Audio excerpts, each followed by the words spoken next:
ce temps bien gris et pluvieux, rien de mieux que rire pour oublier justement jusqu'à 18h. C'est Laurent Ruquier. Bonjour. On va se gêner, bonjour, bienvenue sur Europe 1. Jusqu'à 18h aujourd'hui, vous allez passer 2 heures en compagnie de Michel Bernier. Ça, c'est génial. Ça, c'est une chance. Isabelle Motro. Philippe Gueluc. Gérard Miller. Et Philippe Alfonsi. Des cerveaux. Quel succès ce Alfonsi. Il y a une dame dans le public qui dit « Est-ce que vous pouvez pas baisser le micro parce que je ne vois pas bien Philippe Alfonsi ?» Ah non, mais c'est un peu vexant parce qu'il n'est pas si petit que ça. Non mais il sort chez le coiffeur, il a une nouvelle coupe. Il est très beau. Il est très très beau. Une mini-vague. Ouais. Moi je suis homosexuel. C'est pas une mini-vague, c'est un tsunami. Ah, vous seriez homosexuel, Gérard? Ah, je serais homosexuel, je sortirais avec... Alors écoutez, ça tombe bien parce que j'ai un auditeur Alfonsi qui s'appelle Jean-Marie qui m'écrit « Cher Laurent, je commence à avoir des doutes sur l'impartialité de la composition de l'équipe des chroniqueurs du vendredi. Depuis quelque temps, je remarque que quand l'un d'entre eux est là, Gérard Miller y est aussi. À mon avis, notre GG doit être sensible à son charme et sa jolie voix, ses yeux pétillants et sa chute de rein. En un mot, sa classe naturelle. Alors je pose la question, y a-t-il quelque chose entre Gérard Miller et Philippe Alfonsi? Non. Monsieur, Alors, non. Voilà, j'ai dit non. Jean-Marie de Concarneau. Tu as dit non. Oui, c'est vrai que la chute de rein de Philippe Alfonsi vous plaît beaucoup. Tu as dit non, Fifi, mais Ça, reconnais que tu ne disais pas non hier soir, c'est tout ce que j'ai à te dire. Non, mais enfin, j'imagine l'angoisse de Philippe Alfonsi, parce que déjà, enfin, je le connais un petit peu, et changer de bord, ça l'effraie, mais changer de bord avec vous, ça le terrorise. À propos du chanteur Antoine qu'on avait au téléphone hier au sujet de la récupération des lunettes, c'est que l'opticien Atoll lance une grande récupération. Donnez vos vieilles montures. Philippe, non. Je les garde. Votre épouse nous écoute. C'est charmant, ça, c'est léger. Ça alors. Pardon, Dany. Mais il y a un auditeur qui dit c'est pas nouveau. Franchement, c'est encore une occasion de faire de la pub pour Atoll, alors que chez nous, à Hirsing, une trentaine de bénévoles trient les lunettes collectées depuis 1974. Notre association s'appelle Lunettes sans frontières. Vous pouvez aller voir sur Internet et vous pouvez vous aussi nous envoyer vos vieilles lunettes. Alors voilà, c'est fait, c'est dit. Philippe Gueluc. Mais surtout, à propos de lunettes, je ne sais pas, c'est une chose qu'on fait dans nos campagnes en Belgique. C'est de l'alcool de lunettes. Comment ça? Dans les maisons de vie, on récupère les lunettes de tous les vieux qui sont morts. Et on dit viens prendre un verre. Vous les mettez dans un bocal. Vous recouvrez d'alcool. Vous mettez 3 cuillères de sucre et vous laissez macérer pendant 6 mois environ. Et puis l'alcool aura pris le goût des lunettes. Et ça se déguste à la place. J'espère que tu sers ça aux gens qui viennent dîner chez toi et qu'après tu leur dis Je leur ce que sers des c'est. lentilles et puis un petit alcool de lunettes. Je voudrais réagir, m'écrit Romain, à la question posée hier à propos de l'acte de délation d'un fonctionnaire de la mairie du 5e arrondissement de Paris. Vos chroniqueurs ont mis du temps à trouver. Ils ont osé dire que vous étiez tordu dans votre façon de poser les questions. Pourtant, moi, simple auditeur, rentrant du boulot, j'ai eu la réponse à peine la question terminée. Car oui, j'écoute Europe 1 le matin en allant au travail. Et oui, nous avions tous entendu cette information. Alors, monsieur Ruquier, soyez rassurés, vous n'êtes pas tordus. Ce sont eux qui sont mauvais sur le coup. Voilà. Et il dénonce là, c'est ça? Oui. C'est lui en fait Oui, il dénonce les chroniqueurs qui travaillent pas assez. Qui n'écoutent pas assez la station. Et il a raison, il a raison. Il faut que vous soyez un peu plus sur le coup, que vous connaissiez les réponses à toutes les questions. Nicolas Sarkozy. Ça, c'est la prochaine question, c'est la Attendez, Laurent, réponse. rendez-vous C'est la compte réponse à que toutes si on connaissait toute la réponse à toutes les questions, l'émission durerait 10 minutes et on devrait passer de la Non, musique parce que ensuite. je me mettrais, c'est un peu comme pour les mots croisés, force 2, force 3, force 4, le niveau des questions serait de plus en plus difficile, alors que là, vraiment, je suis obligé de baisser à chaque fois. -1, -2, C'est Barack Obama qui aurait nous écrit prononcé cette phrase. J'aimerais bien, mais mes oreilles ne passeraient pas. De quoi parlait-il? C'est Anne qui vous pose cette colle, à votre avis. J'aimerais bien, mais mes oreilles ne passeraient pas. Quelque chose qui devrait poser sur sa tête. Ah non, j'aimerais bien être un enfant de Sarah Palin, mais mes oreilles ne passent pas. Oh non. Non, non. Est-ce que c'est un endroit où doit passer la tête justement? Je vais vous ou donner c'est- la réponse tout de suite. C'est en fait quelqu'un, un journaliste, qui lui a demandé s'il aimerait que sa tête soit sculptée au mont Rushmore à côté des autres présidents américains. C'est assez amusant quand même. c'est très hein. amusant. Pensez qu'il sera élu alors mardi prochain, Barack Obama? Alors, comment voulez-vous savoir? Moi je dis ça se pourrait. Ouais, moi je dis ça se pourrait bien, sûr mais que- je dis tant que ça n'est pas fait, ça n'est pas fait. Si, moi je voudrais dire aux auditeurs, américains qui nous écoutent, en grand nombre. Dites-vous bien que si vous élisez Alors McCain parle en anglais. et qu'il a un problème pendant son mandat, ce qui est quand même fort probable puisqu'il a tout de même déjà eu 2 cancers, et qu'il meurt en cours de route, c'est Sarah Palin qui sera présidente des États-Unis. Oui, et ça fait peur. C'est tout de même ça qui fait peur. Oui, ça fait peur, mais il faut faire attention parce que c'est peut-être ça qui peut les faire voter aussi. Il faut faire gaffe. Merde. Il y a un dessin qui est paru dans la presse que j'ai adoré. Vont-ils cette fois voter encore pour un républicain? Et vous avez un gros Américain avec son truc de bière à la main qui dit « Ne nous sous-estimez pas ». Juste pour vous demander, m'écrit Paul, de transmettre à Michel Bernier que j'aime, qu'elle continue à rester telle qu'elle est. Peut-être même que si j'étais un mec, j'aimerais l'épouser, dit cette jeune auditrice. Elle prend pas de Voilà, risque. c'est toujours moi, ça. Pourquoi c'est les filles qui m'écrivent? Un message pour Monsieur Miller. Je suis allé voir Gérard Miller dans Manipulation mode d'emploi. J'ai passé une superbe soirée. J'adore Gérard Miller. Il faut connaître absolument cette pièce au plus vite. Rendez compte un peu? Gentil. Des gens qui vous font votre pub. Alors je confirme, j'y suis allé moi-même. Non seulement l'affiche du spectacle est sublime, mais je veux dire que c'est ça qui m'a donné. C'est vous qui l'avez signé. Oui, bah, tiens. Ah oui, mais alors, j'avais complètement oublié. Moi j'ai vu l'affiche. Et je vous signale, je ne sais pas si c'est Gérard Miller qui vous l'a dit, mais que c'est moi qui ai eu cette Absolument. idée. Je l'ai dit. Je ne vous en saurais. C'est moi qui ai dit à Jamais Gérard, assez. pourquoi Jamais tu ne assez demandes pas à ce reconnaissant. connard de Philippe Gueluc? Mais non, mais Il faut dire que ça a déjà fait marcher votre pièce. Grosse chaleur. Grosse chaleur. Donc vous vous êtes dit pourquoi pas aider un ami dans la détresse. Vous m'avez dit ça, je me rappelle très bien, un week-end, j'ai appelé Philippe le lendemain, il a eu la gentillesse d'accepter tout de suite. Non, Et mais c'est vrai que ça contribue beaucoup Non, au mais succès de la pièce. C'est je absolument plaisante ça. bien sûr et c'est un grand honneur d'avoir fait cette affiche, mais surtout je voudrais dire, et je ne plaisante pas, ce spectacle est formidable. Oui. Et Gérard, c'est un spectacle fin, drôle, intelligent, cultivé. C'est surprenant parce que quand on connaît Gérard comme nous, on le connaît. Moi, j'y suis allée à reculons. Je me suis dit, Ouais. ah là là, mon Dieu, mais il faut y aller. Bon, c'est Gérard. Après, il nous Ah en non, veut moi, pendant des mois. On est. Alors bon, mais c'est vrai que finalement, C'est vrai qu'il pas réussit si mal. son tour d'hypnose. C'est assez exceptionnel. Ouais. Parce Ah que oui, alors ça, faut pas le ah, dire, ah, si, faut quand pas même, le non, dire. parce que moi j'ai vu les gens qui s'endormaient avant la fin. Hein. C'est quoi, c'est un genre Dominique Webb? C'est ça? Non, c'est très très. On mettra drôle et 2 très, places très pour fin. aller applaudir Gérard Miller dans le filet garni à gagner aujourd'hui. À gagner par qui? Peut-être par Stéphanie ou par Frédéric. Stéphanie, elle habite l'Angleterre. Elle pourra peut-être pas venir aussi rapidement et aussi facilement que ça à Paris. Vous habitez Maidenhead, c'est bien ça, Stéphanie? Oui, c'est ça, oui. C'est encore pour me faciliter la tâche, ça, qu'on a choisi une auditrice habitant l'Angleterre. C'est où Maidenhead? Where is Maidenhead? C'est près de Londres, dans la grande banlieue de Londres, à environ 30 km. Oh bon, ça va, alors en Eurostar, vite fait, vous pouvez venir jusqu'à Paris, puis vous avez sûrement des amis qui sont restés ici. Oui, j'ai des amis, de la famille, donc je rentre en France avant la fin de l'année de toute façon. Qu'est-ce que vous faites à Maidenhead? Alors, je travaille en recherche et développement dans des produits chocolat, barres chocolatées, confiseries, des produits qui fondent dans la bouche, pas dans la main, si vous voyez ce que je veux dire. Est-ce que vous arrivez à ne pas tout manger? Je vois très bien ce que vous voulez dire. Genre des SMS. Très bien, Stéphanie, vous allez affronter Frédéric qui lui habite Chalain-la-Poterie, c'est dans le Maine-et-Loire. Oui. Où exactement dans le Maine-et-Loire, Chalain-la-Poterie? C'est du côté entre Angers et Rennes. Entre Angers et Rennes, vous faites quoi dans la vie, Frédéric? Alors, je suis artisan sérigraphe. Artisan? Sérigraphe. Quoi? Sérigraphe. Sérigraphe. Est-ce qu'on compte bientôt installer une ligne téléphonique dans votre région? Oui, parce qu'il y a de la friture sur la ligne. Ou alors vous grattez? Oui, alors il appelle de C'est Belgique. quand même dingue, on arrivait à avoir plus facilement Maidenhead en Angleterre que Chalain-la-Poterie dans le Maine-et-Loire. Oui, voilà, Ouais. ça se confirme. Ça rappelle le temps des 33 tours avec les Oui, griffes. c'est vrai. Est-ce que vous avez un petit message à faire passer soit à vos amis, votre famille ou les chroniqueurs ici présents, Stéphanie? Bah oui, je vais dire bonjour à ma famille en France, puis les chroniqueurs, moi j'aime tout le monde, même Gérard Miller. Donc, Même Gérard Miller. je vous taquine Gérard. Hein. Et quant à vous, Frédéric? Moi, je voudrais surtout faire un gros bisou à ma fille, en fait, Anna. Un gros bisou à Anna. Le message est passé. J'espère que vous avez bien révisé l'actualité puisque dans quelques minutes, vous devrez vous affronter dans le challenge du jour. Mais ce sera évidemment, vous l'avez compris, Après la pub. Parfait. Merci.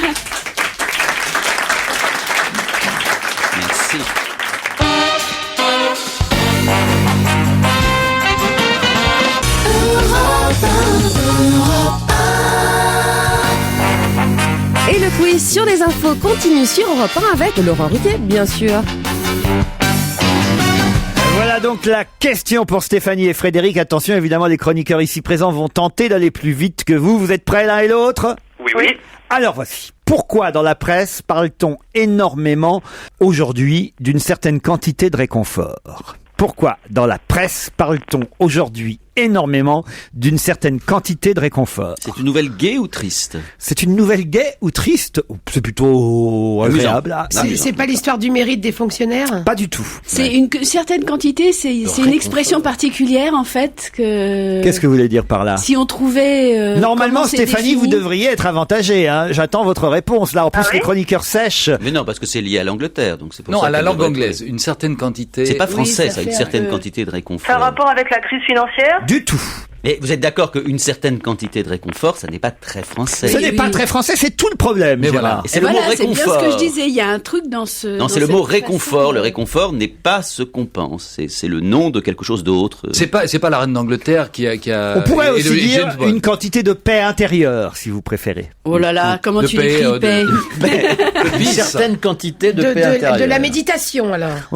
Oui, de repos, de tranquillité, Ça a de rapport réconfort. Ça a rapport avec demain? Demain, le jour des morts? Ah non, pas du Non. tout.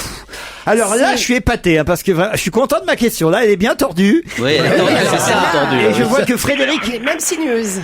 et Stéphanie, mais alors sèchent tout autant, Ah oui, complètement. lamentablement que vous. Hein. Ouais. Bah alors, Frédéric, Franchement, Est-ce que c'est réveillez-vous. en France qu'on en parle? On en parle partout dans le monde, mais on en parle particulièrement en France dans les journaux aujourd'hui. On en parle aujourd'hui parce que c'est lié à la date ou c'est un événement? C'est pas lié à la date, mais il se trouve que c'est aujourd'hui qu'on en parle parce que Genre, c'est pas la est-ce que journée c'est- mondiale du réconfort. Non, non, Est-ce que certaines quantités veut dire la journée mondiale du réconfort. On en aurait bien besoin.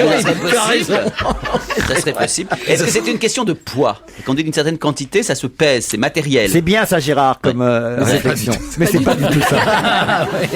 C'est lié à une personne? Alors à une personne, oui. Aux mais élections je suis pas américaines sûr que ça va vous mettre vraiment sur la C'est piste. c'est juste aujourd'hui ou ça commence aujourd'hui? Ça commence aujourd'hui en France, en Et tout cas. on y a droit après tout le temps, pour toute la vie. Ah, pas pour toute la vie, mais en tout cas, ça va durer quelques semaines. Quelques semaines jusqu'à Noël. Alors c'est une Au exposition? moins. C'est une exposition? C'est pas une C'est lié au exposition. monde du Un sport? salon? Ce n'est pas lié au monde du sport. C'est Il y a politique? il y a des auditeurs dans le public hein, qui me regardent en disant, Est-ce que c'est par rapport au dernier film de James Bond? Alors allez-y, expliquez. Ah oui. Je pense que c'est la traduction du mot Quantum of Solace. Hein. Excellente réponse de Stéphanie. Bravo Stéphane. Oh là là, alors c'est vraiment tordu. Non, non, oui, non, ça, C'est non. vraiment Là, je tordu, trouve que c'est parce très très que bien jamais parce qu'en on plus aurait- tout le monde commande ce titre en se demandant ce qu'il veut Ben dire. oui, Donc je oui. l'avais moi-même Oui, c'est vrai, moi aussi. j'avais essayé de le comprendre. Donc c'est une très bonne question. Je dirais presque depuis pas mal d'années que vous posez des questions, je me demande si c'est pas la meilleure. Ouais. Sauf Tu que l'as ce déjà film dit est- ça Gérard. enfin. Soleil, ça veut dire réconfort? Ouais. Solacé, ça veut dire réconfort, paix intérieure. Paix intérieure, Quantum of Solacé, un titre Ah oui. imprononçable. Ah oui. C'est Eh oui, oui. c'est le seul défaut du film, Ah oui. Oh paraît-il. non, C'est- non, alors là, c'est très bien. justement, c'est ce que j'allais dire, c'est qu'on l'associe pas au réconfort, parce que c'était tellement raté ce film que Ah c'est bon vraiment difficile de, C'est sûr, de c'est- l'associer à cette idée. C'est le C'est chanteur pas vrai, qui va un peu. devoir chanter la bande française, la chanson française avec Oui. placé dans une chanson une certaine quantité de réconfort. Ça va être difficile. Vincent Delerme peut y arriver. Ça rime avec pas grand chose en plus. En tout cas, Enfin bravo en tout cas Ah oui, dis notre donc, française anglaise là. ah Bravo. oui, Stéphanie, bravo. Elle a quand même mis un certain temps, hein, je trouve. Ouais. Bah non, mais c'est vrai. Évidemment, Frédéric, à Chalin-la-Poterie, vous n'avez pas de dico d'anglais. non, ça va pas jusque-là, alors, quand même. Ah, voilà, c'est effectivement le titre du nouveau James Bond. Il paraît quand même qu'il y a beaucoup d'action. Vous irez le voir, Stéphanie? Je suis pas une grande fan de James Bond, donc N'y je suis allez pas. pas. Bon, alors, ça tombe bien parce qu'il n'y a pas de place pour aller voir James Bond dans le filet garni. En revanche, des tas de livres. Vous recevrez Mauvaise Base, le dernier livre d'Arlan Coban qu'on commentera tout à l'heure, publié chez Fleuve Noir. 50 propositions pour sauver le pouvoir d'achat. Ça peut toujours servir. C'est chez Danger Public. 120 chansons que l'on fredonne. Petites histoires et anecdotes sur ces chansons, publiées aux éditions Didier Carpentier. C'est signé Yvan-Claude Perret. Et puis des places pour aller applaudir Karine Gachenko à la Comédie de Paris. Des places pour applaudir Miller. Des places pour Je me voyais déjà au Théâtre du Gymnase. Et même Laurent Baffy ajoute 2 places pour son spectacle Un point c'est tout au Théâtre du Palais Royal. Je sais pas si vous venez à Paris avant les fêtes de fin d'année, vous m'avez dit oui. Alors peut-être vous aurez la chance de pouvoir aller vous-même et offrir ces places-là à vos amis parce que vous pourrez peut-être pas tout aller voir toute seule. Ouais. C'est génial, merci beaucoup. Hein. Bon, Je elle est suis contente. très contente. Et je vois Philippe Gueluc qui agite son chat. Nous pouvons ajouter au filet garni et désormais chaque jour Une vie de chat, le dernier livre du chat. Tous les jours vous en offrez un Pendant quelques jours. jusqu'à lundi. Mais non, mais tous les jours de cette semaine. Non, mais attendez. Et puisque vous habitez bien en Angleterre, Oui. j'ajoute, mademoiselle, parce que vous habitez là, la première édition du chat en anglais. The Cat. God Save the Cat. God Le Save the premier Cat. livre en anglais. C'est vrai, première fois. Première fois. Et c'est formidable. Et il est disponible pour l'instant que sur Internet. Il y a un truc, c'est que c'est sur mon beaucoup site. moins drôle en anglais, faut le dire. Ah non, c'est formidable. Ah oui Écoutez, j'ai envoyé le livre à la cour d'Angleterre et la reine était morte de reine a rire. pissé de rire. Mmh. Ouais. Il a pissé en tout cas. On ne sait pas si c'est de rire. Another Way to Die, c'est le titre justement phare du nouveau James Bond. Alicia Keys et Jack White.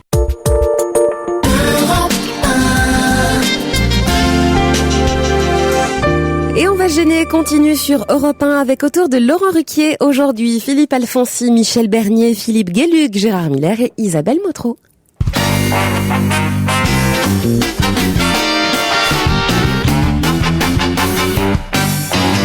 Je m'aperçois que nous n'avons pas encore commenté ensemble les résultats du sondage publié par FHM, sondage TNS Sofres, sondage effectué sur tous les hommes de plus de 15 ans à qui on a demandé de classer les célébrités féminines dans leur ordre de préférence, mais sans tenir compte de leur physique. Les femmes préférées des hommes sans tenir compte de leur physique. Et c'est Florence Foresti qui arrive en tête, juste devant Anne Roumanoff, Mimi Mati et Sophie Marceau. Bon, vous pourriez... Mais non, parce que sur la photo, on verra pas Mimi Mati si elle est en troisième place. Non, mais c'est plutôt... Que des comiques, donc. Foresti, Roumanoff, Mimi Mati, Sophie Marceau aussi est là, Valérie Lemercier, Alexandra Lamy, Josiane Balasco, Isabelle Mergo, Mylène Farmer. D'ailleurs, il y a Isabelle Mergo qui m'a laissé un message hier en me disant « Je suis déprimé quand j'ai entendu ce sondage. » Je me suis dit ça. Eh oui, parce qu'elle m'a dit... C'est super déprimant. Elle m'a dit « J'y Isabelle, suis pas. pourquoi ils ont Tant mis mieux. sans tenir compte de leur physique ?» C'est quand même désagréable comme... C'est horrible, c'est méchant, je trouve. Non, parce que FHM non, pas du tout, un parce journal que très masculin. quelle est la fille qui arrive en premier en tenant compte du physique? Alors justement, c'est ma question. Avec qui les hommes partiraient sur une île déserte s'ils devaient choisir? Et là, physique compris. Avec Alors, qui? je me souviens plus du nom, mais c'est une jeune blonde complètement sans intérêt. Je me suis fait la réflexion. Ah, même pas du tout. Les hommes l'adorent. Isabelle Motro, Voilà. c'est pas parce que vous ne la connaissez pas. C'est une fille qu'on connaît C'est pas Paris Si vous la Hilton. connaissez très bien. Une Française? Une C'est une Française. Française. Oui. Qui est mariée aujourd'hui. Oh non, je crois pas. Actrice? Journaliste? Actrice, oui. Ouais. De film un peu léger? Oh, plutôt. Oui, un peu oui. très- Légèrement Ah, c'est dévêtue. Clara Morgan. Clara voilà, Morgan, bonne réponse de Michel Bernier. C'est bien un truc de mec, ça. Voilà, c'est exactement la réflexion que je m'étais faite. Mais j'ai Les même mecs qui pas veulent été partir jusqu'à avec Clara relire son nom. Morgan, mais ils veulent que ce soit Foresti qui leur fasse à bouffer. C'est plus rigolo. Non, Foresti, c'est pour discuter, parce qu'ils Oui, peuvent c'est pas plus discuter rigolo. d'autres choses, donc c'est bien. On s'amuse Foresti, mieux ça fait avec, rire. avec Florence Foresti qu'avec Clara Oh, Morgan. non mais faut comprendre, vous êtes sur une île déserte, Gérard Miller, vous préférez... Oh là là, t'imagines, une île déserte avec Clara. les soirées Sur une île longues, hein. déserte, je préfère prendre quelqu'un comme Michel Bernier qui sait bien vivre, qui sait bien rigoler, qui Par contre, on va se a faire de la chier rapidement réserve. parce que sur une île déserte, s'il y a ni à boire ni à manger. Oui, mais avec toi justement, j'aurais des réserves. Ah, bah t'as tout ce qu'il faut. T'as le double airbag, le matelas. Vous êtes quand même un vrai faux cul, Gérard Oui, Miller, un vrai parce que faux je suis Oui, sûr mais que... il est bien gentil avec moi, Gérard. Parce que je suis sûr qu'à choisir Absolument. entre Mimi Mati et Clara Morgan, vous choisissez Clara Morgan pour partir sur une île déserte. Ah non, parce que Mimi Mati Le peut faux servir derche, comme absolument. appât à la pêche au requin. Arrête. Dans un instant, nous aurons au téléphone Raymond Rongier, qui habite la Rivière à Montbelay. C'est un lieu dit, la Rivière à Montbelay.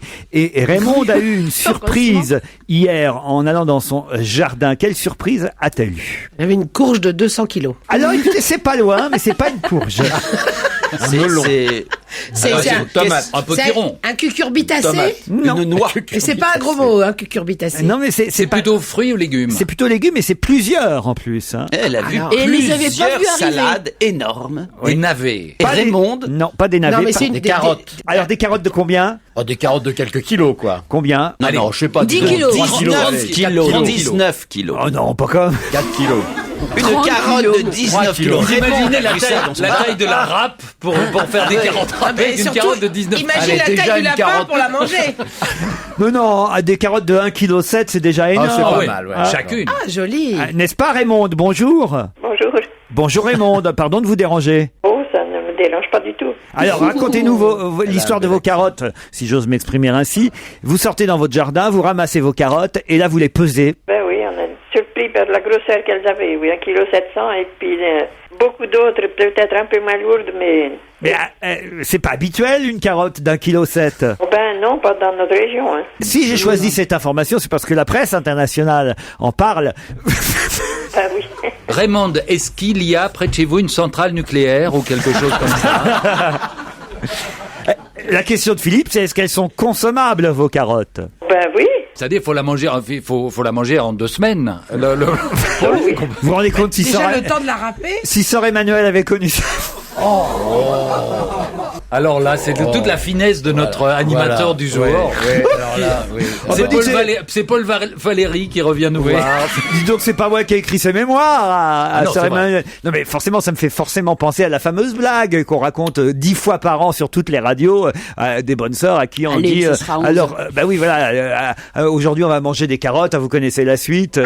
Toutes les bonnes sœurs font, râpé, bon voilà.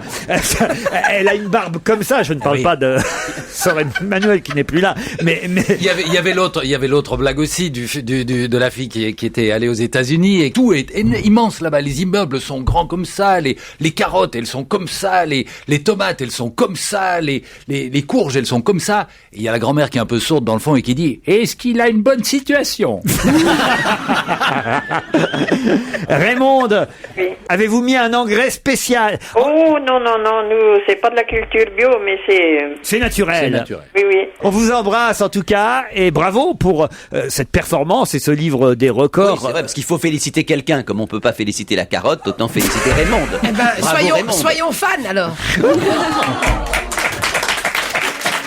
Bravo. C'est où la rivière à Montbéliard? Ben, c'est 2-3 kilomètres de la route nationale. De Mâcon à Tournu. Et après on tourne à gauche. C'est génial. C'est génial. On vous embrasse Raymond. Bisous Raymond. Merci beaucoup.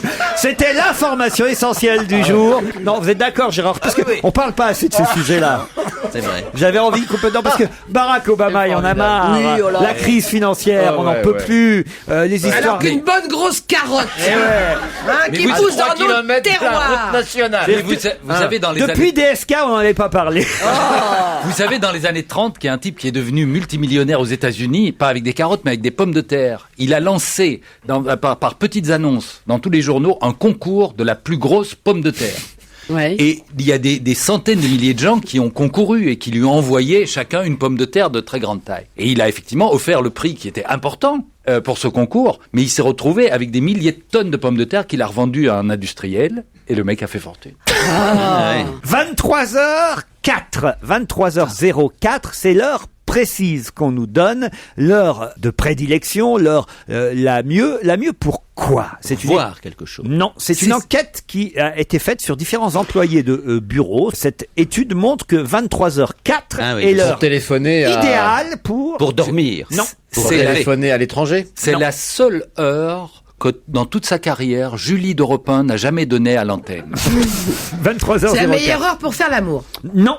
Mais est-ce que c'est C'est le l'heure moment le plus propice pour S'endormir. Non. Est-ce que c'est pour faire un besoin essentiel à l'évacuation d'un certain nombre de Gérard. choses? Et alors, Mais ce qui je est sais pas. amusant, Moi, c'est que je mets au niveau de l'émission. ça, c'est hein. l'heure idéale, 23h04. Mais vous avez le moment le moins propice Ah oui. de la Ah journée, ouais. qui est 16h33, c'est le pire moment. Mais on y est à peu près. Ben Bah oui, oui, c'est pour c'est ça. pour ça. C'est Et l'appétit. d'ailleurs, ça ne m'étonne pas quand je vous entends. 23h04, c'est le meilleur moment. Pour poser des questions à la Pour con. rire? Pour Pour avoir avoir faim. le maximum de neurones en train de fonctionner. Ah, on n'est pas Pour loin. être le plus intelligent, le plus drôle. Oui, le plus efficace. Le plus réceptif. Plus performant. Non, le plus Créatif. Le plus discret. créatif, Disert. c'est-à-dire un. Impertinent. Non, un. Intelligent. Non, un. Incroyablement. Un, deux, Un. Inspiré. Inspiré. Merci. Bonne réponse, Isabelle Motro. 23h04. La phase d'inspiration, la meilleure de la journée, c'est 23h04. C'est à cette heure-là qu'on doit commencer à écrire, que vous devez faire vos petits dessins pour le chat. jamais. Philippe Gueluc. Moi, En c'est revanche, 16h33 toujours. prendre une douche est le moyen le plus reconnu pour relancer l'inspiration. Ah oui. Si jamais Ah vous oui, êtes Ça, en c'est manque. très très bon la douche. Ah oui, Ah là c'est ce là. que dit cette même étude qui a été faite sur des employés de bureau. peu de chances de résoudre un problème après le déjeuner. L'inspiration est moins susceptible d'apparaître dans l'après-midi. 92% des personnes reconnaissent en effet être en manque d'inspiration dans l'après-midi. En revanche, la nuit, c'est idéal. Où est-ce que cette étude a été faite? Dans quel pays? Écoutez, je vais vous dire très franchement, j'en sais rien. Il paraît que ce serait dans un village... À 2 kilomètres de la route nationale. Voilà. Le vendredi, c'est jour des questions à la con. Bah, c'est pour le week-end, Ah, on se moque pas de l'accent du terroir. Absolument pas. Car j'ai trouvé que alors Raymond... ça, c'est pas dans ma... Raymond sentait... Alors ça, c'est pas le genre de la maison. Raymond sentait bon notre pays, voyez. Oui, au moment où sort le film de Depardieu, avec des accents absolument superbes et des paysans remarquables, c'est pas bien ce que tu viens de faire. C'est vrai. Bah, je le ferai plus. Et on devait tous parler comme ça, d'ailleurs. Alors, Gueluc, quand est-ce que t'es inspiré, toi? Mais le Gueluc, il a vécu des moments formidables dans sa vie parce qu'il a parfois rencontré en région des gens qui parlaient comme ça et qui disaient « Oh, les Belges, ils sont marrants avec leur accent !» Oh, fun!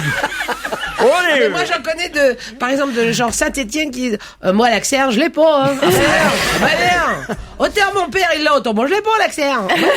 Non, mais c'est agréable d'entendre cet accent. Dans le Mais Berry moi, aussi. j'adore les accents, j'adore ça. Moi, j'étais dans la Meuse, là, pendant les vacances. Alors, c'est comment l'accent de la Meuse? Ah, bah, la Meuse, c'est, oh, je m'en ai mis plein la panse. Oh là là, le torré de polo. Alors, celui-là, c'est quelque chose. Ils ont un côté comme ça, rugueux. Et l'accent dans la Vologne, il est drôle aussi. Il est comme ça. Oh non! Quelle horreur! Heureusement que plus personne ne sait ce qu'est la Vologne. Venez-nous! On va écouter un peu de musique maintenant. Alors, qu'est-ce que tu vas nous mettre alors? Un petit Vachurel ou quoi? Tu vas te mettre une carotte d'un kilo. Ah, elle est bien. Quel qui va nous chanter, quoi?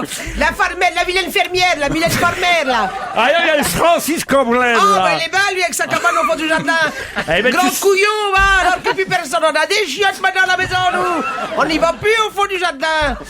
Il y a le Francis, là, avec Coblin. Allez, Cabrel, allez, vas-y, vas-y, mon Francis. Il a fait une chanson qui était contre la corrida, parce que il aimait pas qu'on tue le taureau, Et alors, il avait quoi qu'on mange, il est marrant, lui.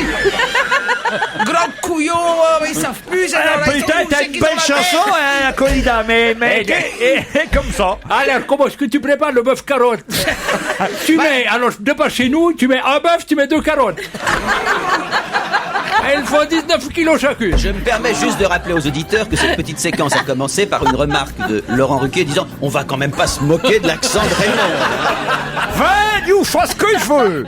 Et maintenant, on écoute le Francis Cabrel qui nous chante la corrida.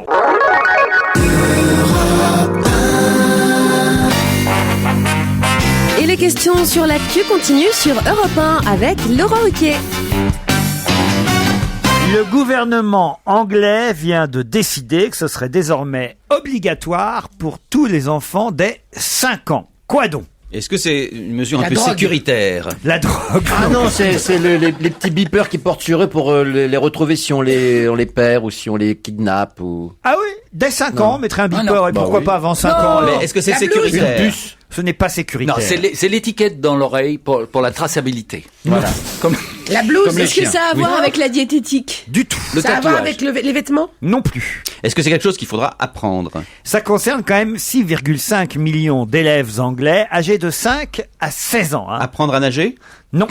Apprendre l'anglais? Non. C'est quelque chose à... Apprendre une autre langue que l'anglais, justement. Un C'est quelque chose qu'on doit apprendre. Mais on se rapproche. Faire un sport? On est en tout cas à l'école, évidemment. parce que Apprendre à c'est- chanter, apprendre quelque apprendre à chose. danser. On n'a pas la date d'entrée en vigueur dans les 22 500 écoles publiques d'Angleterre, mais c'est dans toutes ces écoles que dès l'âge de 5 ans, ce sera obligatoire. La musique? Non. La sécurité l'hymne routière? national? Non. Cotiser pour la retraite? Non. Est-ce que ça assure un peu plus de sécurité aux enfants, du genre apprendre à traverser les rues? Non, non. Des cours de cuisine? Non. C'est Parce des cours que- de quelque Des cours de chose. quelque chose. Oui, des cours de... Dès l'âge de 5 ans, des cours... D'hygiène. Non. De Civisme, sexualité, là, de... Des cours. De... Comment on dit déjà? Des cours d'éducation Elles sont sexuelle? D'éducation même plus. sexuelle. Va il y a un truc qui n'est pas arrivé. Comment ça s'appelait encore?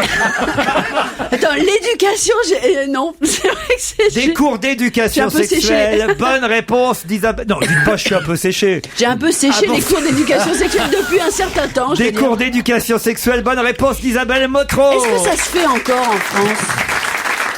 Ça se fait plus On va en demander France. à Stéphane Clerget, qui est pédopsychiatre, interrogé aujourd'hui dans la presse. Stéphane Clerget, bonjour. Bonjour Laurent. Vous avez publié chez Robert Laffont le livre « Les enfants aussi ont un sexe ». Ou mais enfin tout petit. Oui. Vous ne semblez pas opposé au fait que dès 5 ans, on puisse donner des cours d'éducation sexuelle aux élèves. Non, maintenant il faut s'entendre sur le contenu. Ce serait plus des cours d'éducation à la sexualité. Je pense qu'il semble important, c'est qu'effectivement les enfants soient informés des règles qui régissent la sexualité humaine et qui différencient la sexualité humaine de la sexualité animale. Elle répond à un certain nombre de règles et c'est important que les enfants puissent la connaître pour plus tard, quand ils auront justement une vie sexuelle, ils puissent la vivre de manière la plus harmonieuse possible. Ça veut dire que l'Angleterre est quand même en avance sur nous, parce que nous, des cours d'éducation sexuelle, c'est à partir de quelle classe Je vais vous dire, c'est pas vraiment des cours d'éducation sexuelle, c'est surtout des enseignements sur la procréation qui sont faites au collège. Dans la réalité, moi je vois beaucoup d'enfants qui savent pas forcément qu'on peut pas se marier avec son frère ou sa sœur, par exemple. Ces interdits comme ça sur l'inceste, qui sont le propre de la sexualité humaine, il y a plein d'enfants qui sont pas au fait de ça. Moi j'entends de plus en plus d'histoires où un petit garçon a baissé la culotte d'une petite fille à l'école, et alors c'est le drame à l'école, on convoque les parents, je vois même des fois des gens qui portent plainte à la police, alors que simplement il suffit d'expliquer aux enfants que je fais cette zizi, c'est à partir de 15 ans, avec quelqu'un qui n'est pas de sa famille et qui est d'accord. Il faudrait peut-être aussi l'apprendre aux adultes, parce que vous évoquez effectivement un enfant qui baisserait la culotte d'une petite fille. Il n'y a pas si longtemps que ça aux États-Unis. Il y a une Au Fonds histoire. monétaire international, Par exemple. Mais il n'y a pas si longtemps que ça. Vous ne vous souvenez pas de cette histoire du petit Américain qui avait eu un comportement d'enfant avec une petite fille et les flics avaient débarqué, l'avaient arrêté, l'avaient menotté ce gosse. Mais il oui, faut mais aussi Gérard, rappeler. vous savez que ça arrive à Paris maintenant. Voilà, mais il faut aussi rappeler aux adultes que les histoires enfants comme ça dans ont mon une cabinet. sexualité et que la lutte contre la pédophilie, qui s'est à juste titre évidemment accentuée ces derniers temps et à propos d'un certain nombre d'affaires monstrueuses, en même temps, on n'ose plus du tout parler de sexualité à propos des enfants. Dès que vous évoquez le fait que les enfants ont une sexualité, ils ont des désirs, ils ont des pulsions, même si bien évidemment, il y a un certain nombre de choses qu'ils ne peuvent pas faire avant un certain âge, les gens sont choqués. à 5 ans quand même, c'est tôt, je trouve, pour apprendre quand même comment on... Non. Moi, je me souviens, j'ai attendu la 3e année d'université pour... Pour baisser la culotte d'une petite fille. Ça a été un choc. Il a fait non, plus jamais. Non, c'est Mais alors, mais dis donc, il te manquera pas quelque chose, toi. Elle est où la carotte? Elle est où? Vous étiez très en retard, hein, ça c'est vrai. Ah bah bien Très sûr. très en retard. Ah ouais. Non mais c'est vrai qu'il y a quand même un gros manque chez nous à l'école, parce que les cours d'éducation sexuelle, c'est nul en France. Non, vous n'êtes pas d'accord, Stéphane Clerget? Oui, il y en a pas, et pour les raisons effectivement que Gérard Miller dit. Le souci avec la pédophilie, c'est qu'on commence à parler de sexualité avec les enfants uniquement en leur parlant comme ça des crimes, des transgressions, des délits, et pas de manière plus apaisée, plus sereine. Commençons par leur dire les règles élémentaires. Mais vous savez, les parents sont souvent aux premières loges et les enfants questionnent beaucoup. Vous dites dès 5 ans, mais dès 4 ans, 3 ans, les parents sont confrontés à des enfants qui, par exemple, à table, alors que des invités sont là, commencent à se masturber à table. Donc il y a quand même des choses à leur dire et leur expliquer que on comprend très bien que ça leur fait du bien, mais c'est pas des choses qu'on fait en public, c'est des choses qu'on fait tranquillement. Gérard, c'est ce que je te disais quand t'es venu dîner chez moi. Ça n'arrive pas qu'à des enfants.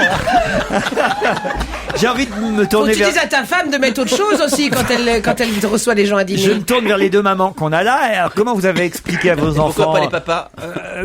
Oui, c'est vrai ça. Parce que quand même, on a deux mamans, alors autant en profiter. Pour une fois qu'elle sert à quelque chose. Alors. Non mais Michel, alors comment vous avez expliqué à vos enfants? J'ai l'impression que c'est pas quelque chose qui s'explique. On décide pas d'expliquer. On dit bah tiens, un enfant, tiens, viens aujourd'hui de t'expliquer la sexualité.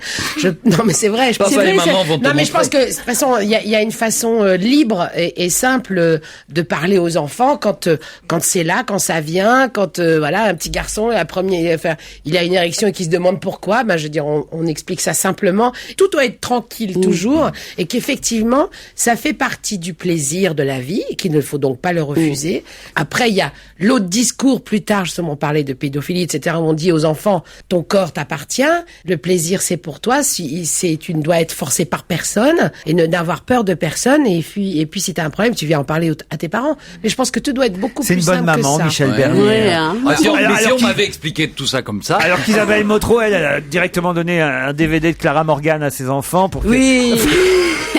Peut-être que c'est plus facile à expliquer en anglais qu'en français, finalement, j'y pense. Parce que, pourquoi je sais pas. Quand je leur ai dit en anglais, ils ont rien compris. Philippe. Non, mais ou peut-être on peut leur raconter des histoires aussi. Comme celle-ci qu'on m'avait racontée, c'est un petit garçon et une petite fille. Le petit garçon dit à la petite fille, il dit, je sais comment on fait les enfants.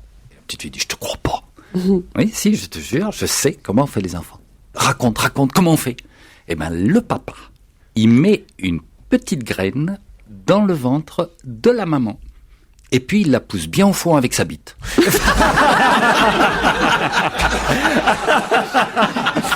Stéphane Clerget, c'est un bel exemple, ça. Comme explication, non?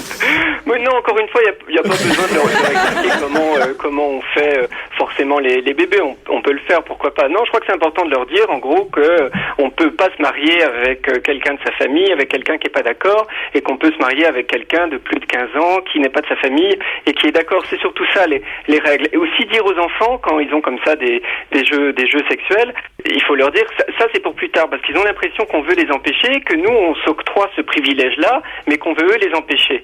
Vous êtes pédopsychiatre, et ce qui m'inquiète, c'est votre nom, Stéphane Clerget, parce que Clerget, c'est quand même curieux, c'est avec un T à la fin, c'est ça, hein? Oui, je vais vous dire, moi aussi ça me dérangeait, jusqu'à ce que je découvre qu'au Moyen-Âge, un clerget, c'est L-E-R-G-E-T, c'était un enfant, et que finalement c'est peut-être plutôt logique. On vous remercie en tout cas pour vos réponses et vos précisions. Les Anglais ont donc décidé, c'était la réponse à cette question, d'apprendre l'éducation sexuelle aux enfants dès l'âge de 5 ans dans toutes les écoles. Ça viendra peut-être chez nous un jour. Merci Monsieur Clerget. C'est pour enseigner. Moi je préfère que ce soit les enseignants qui parlent de ça avec les enfants plutôt que les pornostars sur un plateau télé. Voilà, ça c'est clair. C'est voilà. ce que j'allais dire, C'est parce vrai. que les gosses qui font l'éducation sexuelle avec les films pornographiques, ça aussi, c'est un petit peu traumatisant si on les a pas un tout petit peu préparés. Ouais, enfin, à 5 ans, non? Et c'est d'autant plus troublant pour leur développement s'ils n'ont pas le décodeur Canal+.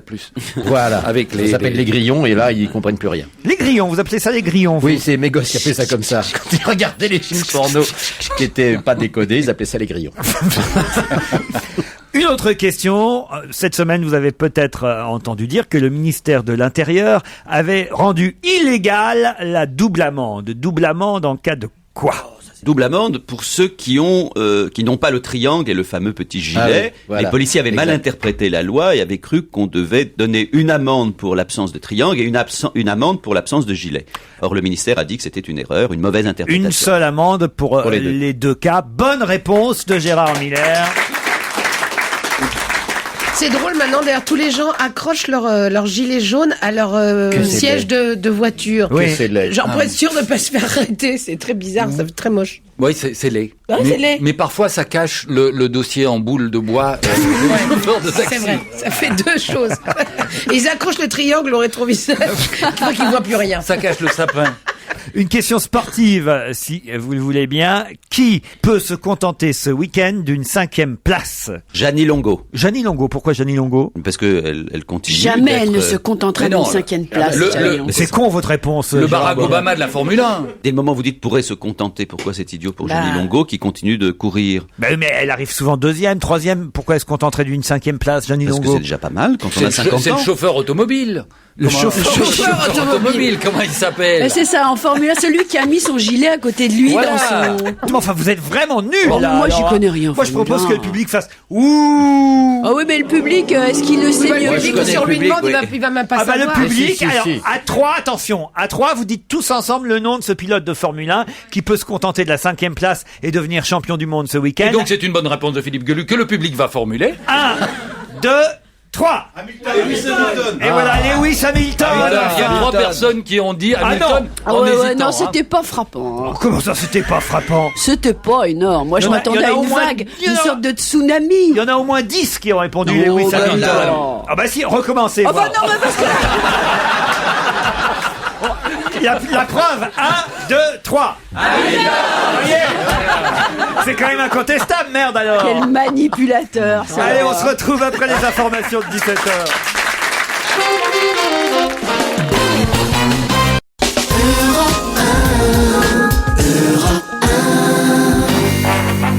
On va se gêner, c'est jusqu'à 18h avec Laurent Ruquier et ses complices.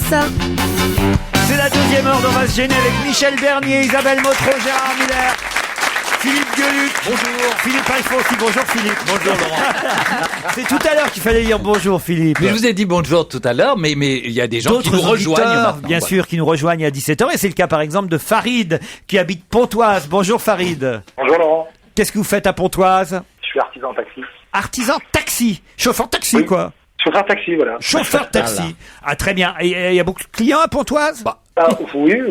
Cergy Pontoise étant une ville nouvelle, on a pas mal d'activités au niveau des entreprises, donc il y a de quoi s'occuper. Et vous nous écoutez dans votre taxi entre 16h et 18h? Régulièrement, oui. Qu'est-ce que ça veut dire régulièrement? Non. Qu'est-ce que vous écoutez d'autre entre 16h et 18h? Je voudrais savoir. Quelquefois, il y a les clients qui sont au téléphone, donc je suis obligé de baisser le son. Et la plupart du temps, quand je suis tout seul, je vous écoute, évidemment. Bonne réponse de Farid. De Pontoise. C'est drôle parce que pour l'instant, là, vous êtes dans votre taxi quand vous écoutez l'émission et vous vous entendez parler au téléphone alors que vous êtes plus du tout au téléphone, puisqu'on a enregistré l'émission ce matin.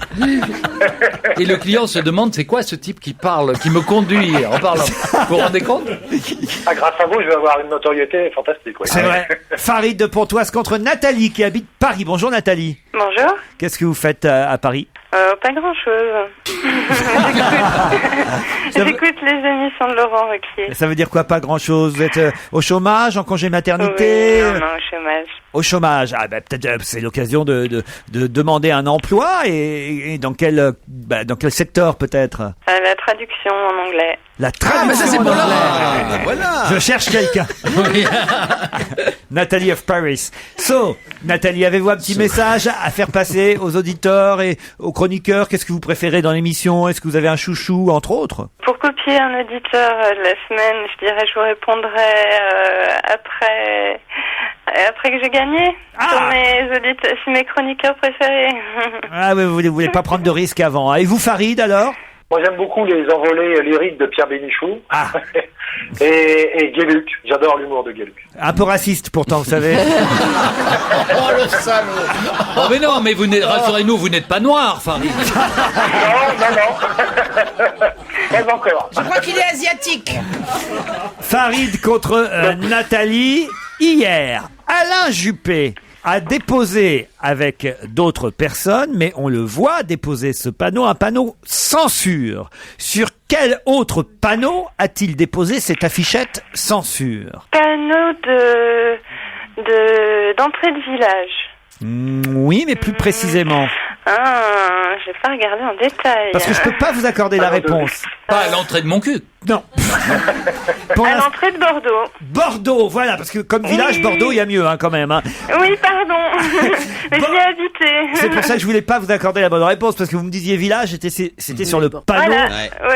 Bordeaux, évidemment. J'y ai habité d'ailleurs. Vous avez habité Bordeaux. Alors pourquoi il a mis un panneau censure sur le panneau Bordeaux, Alain Juppé? Peut-être à cause de la loi sur la publicité pour l'alcool. Voilà, exactement. Il est contre le fait qu'on interdise la publicité pour le vin, plus que pour l'alcool en termes général, parce que certains considèrent que le vin n'est pas un alcool comme un autre. Donc Alain Juppé veut défendre les viticulteurs et évidemment le vin de Bordeaux. Alors voilà pourquoi, avec d'autres manifestants, Alain Juppé, puisque maintenant c'est un manifestant, a déposé une affichette censure sur le panneau Bordeaux de sa ville. Bonne réponse de Nathalie. Bravo Nathalie. Merci, vous avez pris une information.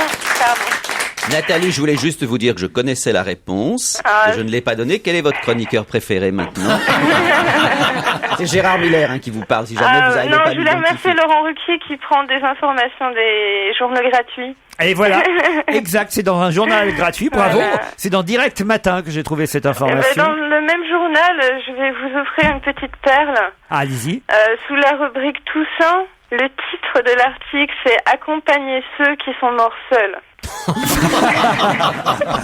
Ah oui, c'est joli. Excellent, oui. Vous remportez des places si vous avez... vous habitez Paris en plus. Alors là, vous allez être gâtés, vous. Puisque vous pouvez aller tous les soirs que vous voulez quasiment au spectacle, voir la pièce de Baffy, voir la comédie musicale Je me voyais déjà au gymnase. Baffy, c'est formidable. Merci Philippe. Baffy, c'est au Palais Royal. Gérard Miller au Petit Théâtre de Paris pour Manipulation Mode d'Emploi. La Comédie de Paris, Karel Yanchetko. Des tas de bouquins aussi. On vous envoie le filet garni. Avec bien sûr, votre livre du chat, Une vie de chat. Et vous savez quoi? Vous êtes traductrice pour l'anglais? Oui. Eh ben, je vais vous offrir le premier volume du chant en anglais. Ça s'appelle God Save the Cat. Et ça vient de sortir. Et je vous l'envoie, promis. Alors vous le traduirez en français d'urgence, n'est-ce pas? Pour qu'on puisse le comprendre. Il est disponible sur mon site. Tout ça dans le filet garni. On vous embrasse, on vous Merci applaudit, beaucoup. Nathalie, et merci quand même, Farid. Bonne course avec le prochain client. Merci beaucoup. Allez, une question, là, normalement, pour Isabelle Motro. J'espère qu'elle saura y répondre. Quel film a été élu meilleur film d'horreur de tous les temps? L'Exorciste. L'Exorciste. Yes. Bonne réponse d'Isabelle Motro. Bravo C'est Isabelle, drôle, bravo. oui, mais c'est... De tous les temps. Oui, c'est étrange. Hein, Meilleur parce que- film d'horreur de tous les temps. Et le film de Bernard-Henri Lévy ne concourait pas dans cette catégorie. Oh, écoutez, Et je crois que Shining arrive en Non, ça 3. c'est dans les films comiques. le Mais il pauvre... concourt Tu sur confonds. On lui en plusieurs parle. catégories. Bernard-Henri Lévy est notre invité samedi soir dans On n'est pas couché. Croyez-moi que de son film et du film de Michel Houellebecq, Eric Nolot sait lui en reparler et que c'est un bon moment sur le plateau. Mais alors effectivement, dans les films d'horreur, c'est l'Exorciste. Alors, L'Exorciste, Juste Shining attendez en voir 2. la date à peu près de sortie de l'Exorciste. Oh là là. Isabelle Ça Motro. doit être 75. Ouais, je dirais, oui, 75. 73. 73, voilà. Le nom Un peu du avant. réalisateur de l'Exorciste, William Isabelle. Friedkin. Ouais, non, quand même, c'est une vraie journaliste ciné, hein, quand Ouais. même. Donc je ne dors plus depuis 1973, il faut le savoir. Parce que toi aussi, ça t'a fait vraiment Ah, mais très ça peur. m'a traumatisé pour toujours. Oh non. Ah oui. Une autre question, qui a été choisie pour illuminer et surtout appuyer sur le bouton, donner le coup d'envoi des illuminations des vitrines de Noël des Galeries Lafayette? Ce sera mardi 4 novembre prochain à 17h30. La petite fille des frères Lumière. Non. Il fait nuit à 17h30? Oui, il fait bah de non, 17 oui, à oui. 18h, nuit noire. C'est une comédienne? Maintenant, elle tend vers la comédie. C'est une chanteuse? Non. Une mannequin? Non. C'est une journaliste. C'est une journaliste. Torio. Mélissa comment Torio. Mélissa Torio. Eh ben, c'est pas elle. Laurence Ferrari. Non plus. Mais c'est une star C'est une star de télé? Une star du petit écran. Elle va être contente que vous citiez Mélissa Torio avant elle et Marie Drucker. Laurence Ferrari et Marie Drucker. 3 avant elle encore. Arlette Chabot. Valérie- Non mais attends, pourquoi elle tendrait vers la comédie? Ça m'intrigue. Alors attends. Qu'est-ce qu'il y a comme... Valérie Damido. Mais non, enfin écoutez. Mais celle qui est maintenant sur Canal+. Mais non, Mais oui. enfin écoutez, mais vous en avez oublié une. Claire Chazal. Virginie Efira. Claire Chazal, Mais oui, évidemment. Claire évidemment. Chazal, bonne Mais réponse c'est de parce Gérard qu'on y Miller. pensait tellement qu'on se disait c'est non, pas Mais oui, possible. on disait c'est pas possible qu'ils aient réussi à la convaincre. de Grimper devenir sur dingue. l'escabeau pour aller allumer Et d'ailleurs, elle a l'interrupteur. une de Paris Match cette semaine avec son fiancé. fiancé top modèle. 20 ans les séparent, mais ils s'aiment tout de même. C'est pas énorme, 20. Oh, évidemment, vous, Gérard. Ça dépend dans quel sens. Non mais cela dit, ça tient, leur couple tient. En tout cas, c'est elle qui va illuminer les galeries Lafayette. Elle a été choisie pour appuyer sur le... C'est un truc que j'aimerais faire, moi, Ah un jour. ouais. Bon, Ah oui. Mais il faut pas péter les plombs quand on fait ça. On y va Vous tous vous rappelez avec de cette très jolie histoire de Gainsbourg non. qui avait fait, il connaissait exactement l'heure à laquelle on illuminait les chambres. réverbères à Paris. Et il avait dit à Jane Birkin en bagnole, il dit, tu vas voir maintenant pour toi. Et clac, il avait tapé dans ses doigts et tout s'était allumé. Je trouve, c'est magnifique. Ouais, C'est ouais. très, Quel très gros beau. menteur celui-là. alors. Ah non, mais c'est un pote. Moi je fais ça, moi qui drague beaucoup, toutes les heures je fais ça à Paris avec la Tour Eiffel. Toutes les heures je prends une fille différente, je dis regarde ce que je fais pour toi. Moi, je fais ça encore plus souvent avec ma bagnole, avec le clignotant. Allez, on se retrouve après la pub, à tout de suite.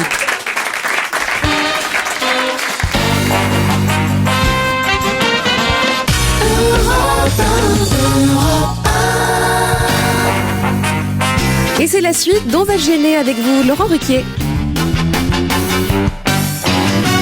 Hommage aux disparus de la semaine comme chaque vendredi. Philippe Alfonsi nous parle des personnalités qui nous ont quittés ces jours derniers. Signalons la disparition de Yann de Lécotet, écrivain et ex-directeur de la rédaction de l'Express. D'un ténor aussi, Gianni Raimondi, qui avait travaillé avec la Calas et avec Herbert von Karajan, mais aussi un comédien dont le nom n'était pas forcément connu de tous, mais qui pourtant avait une longue carrière, puisqu'il est décédé à l'âge de 82 ans mardi dernier. Il s'agit de Nicolas Bataille. Nicolas Bataille. Il portait un nom très connu, hein, l'écrivain Bataille, mais lui c'était Nicolas Bataille, qui était donc metteur en scène et comédien, et qui a surtout été le découvreur, j'allais dire même l'inventeur d'Eugène Ionesco. Personne connaissait cet écrivain d'origine roumaine fraîchement naturalisé français. Et en 1950, il tombe un peu par hasard sur un texte absolument loufoque, absurde, et qui l'emballe. Je vous donne juste comme ça une des répliques de cette pièce, c'était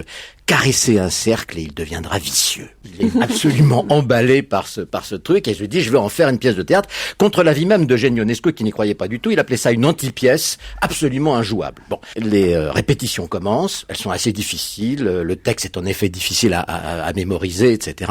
Alors est-ce que c'est un gag, est-ce que c'est un lapsus? Mais un des comédiens, au lieu de dire et il s'est marié avec une institutrice blonde, il a crié comme ça et il s'est marié avec une cantatrice chauve.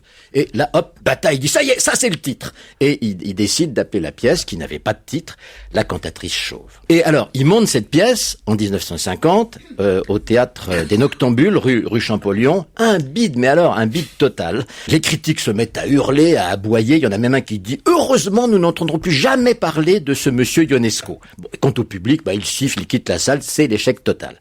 Mais il porte bien son nom, Bataille, hein. C'est un teigneux, c'est un battant. Et 5 ans plus tard, soutenu par quelques-uns, par Queneau notamment, par Boris Vian, par Camus, il décide de remonter, et surtout avec 1000 francs de l'époque prêtés par Louis Malle pour louer le théâtre de la Huchette, eh bien, il remonte la pièce et il espère tenir quelques semaines pour rembourser sa dette à Louis Malle. Bon, résultat des courses, plus de 50 ans à l'affiche, tous les jours, sans jamais s'arrêter. Voilà, au caveau de la Huchette, toujours aujourd'hui. Toujours aujourd'hui, plus la de 16 000, je crois, 16 000 et quelques représentations. Depuis 1957. Depuis 1957. Vous vous rendez compte, c'est incroyable. Bon, c'est le record de longévité de toute l'histoire du théâtre. Hein, il y avait eu Boing Boing qui avait duré très très longtemps. En pièce de boulevard. C'était arrêté le 11 septembre 2000. Bon, voilà. Oui. Mais c'est vrai que Boing Boing dans la catégorie boulevard a dû tenir au moins 20 ans, quelque chose comme ça. Mais là, 50 ans, c'est énorme. Bon. Et là, je vous propose juste simplement d'écouter la voix de ce Nicolas Bataille qui va nous raconter un peu comment ça s'est passé au début. Écoutez. C'était pas facile au début parce que les gens n'ont pas marché tout de suite. Ils ont cru que on se moquait d'eux, paraît-il, alors que nous on jouait ça très sérieusement. Et puis petit à petit, Ionesco est devenu un auteur contemporain très important. Et nous, on a été très fiers d'être les premiers à le jouer et à le découvrir. J'ai pas vu le temps passer parce que j'adore cette pièce, j'adore la jouer. Je ne me sens pas usé par ces 50 ans pour la jouer. Oui, parce qu'il était metteur en scène, mais il était également comédien. Bon, et il jouait encore tout récemment dans la pièce. Il jouait encore tout récemment dans la pièce. Alors, non seulement il a été l'inventeur je vous le disais tout à l'heure, de Eugène Ionesco, mais il en a fait un auteur classique. C'est vrai que maintenant, c'est un classique, Ionesco. Bon. Mais il a aussi, il a 50 ans dans ce petit théâtre, mais aussi, c'est quand même payé le luxe, de monter le spectacle au Japon et de le montrer à Hollywood. Enfin, oui, bon, c'était quand même pas n'importe qui, ce bonhomme-là. Autre caractéristique de bonhomme, son éclectisme. Il a monté notamment une revue de striptease, il a monté une comédie musicale, il a joué des pièces underground, et puis il a été au service des plus grands, Queneau, du Billard, Boris Vian, et puis aussi, comme ça, en passage aussi, le Marquis de Sade, et puis Eugène Sue. Bon, vous voyez, un type. Juste pour terminer, une anecdote sur ses débuts, qui vous donnera quand même l'esprit du bonhomme. La première pièce qu'il a montée en 48, c'était une adaptation théâtrale d'une saison en enfer de Rimbaud. Et alors, ça a été bien évidemment le tollé général, ça c'est le genre de scandale que nos beaux esprits aiment bien chez nous, et on lui a dit comment osez-vous monter un spectacle à partir d'un chef-d'œuvre de la littérature française qui n'a pas été écrit pour le théâtre. Vous voulez une pièce de théâtre de Rimbaud, mais j'en ai trouvé une au fond d'un placard. Vous allez voir, je vais vous la monter tout de suite. Et il a, en quelques jours, écrit un faux Rimbaud. Il l'a joué et il a été applaudi par la critique. Voilà qui était ce Nicolas Bataille. C'était, si vous voulez, une sorte d'agitateur de l'intelligence, un type tout à fait exceptionnel. En tout cas, voilà, hommage à Nicolas Bataille qui portait bien son nom, et ça nous permet d'enchaîner avec une chanson d'Alain Souchon, toute nouvelle chanson. Le prochain album sortira le 1er décembre et la chanson s'intitule « Écoutez d'où ma peine vient ». Europe 1, on va se gêner. Dorémy Fassi, Liado. Bonjour Serge. Bonjour à tous. Chaque vendredi, je me dis, mais quel sujet tabou va-t-il nous trouver pour effectivement faire un petit quiz de chansons avec, dans ces chansons, un thème commun, mais un thème qu'on ose rarement aborder, j'allais dire en poésie ou en tout cas sur des airs connus, et vous avez trouvé encore un nouveau sujet tabou. C'est vrai que j'avais pas pensé à ça. C'est pas facile. Hein. Les chiottes. Oui. Bon, on parlait de lunettes au début.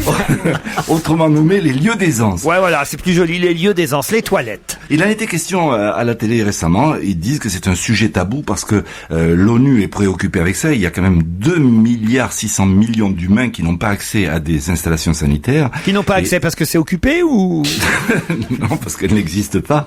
5000 enfants meurent chaque jour du simple fait de ne pas pouvoir se laver les mains. Donc l'ONU a proclamé 2008 année des toilettes afin de sauver des vies. Sujet tabou parce que... Ah bon, c'est l'année des toilettes, c'est-à-dire. Oui, l'année des chiottes. Ah, c'est pour ça que c'est... Et il y a même au Japon une journée nationale. Il y a même au Japon une journée nationale des toilettes publiques. Et vous pouvez faire un don à Chiottes sans frontières. Oui. Lunettes sans frontières, comme on en a parlé tout à l'heure.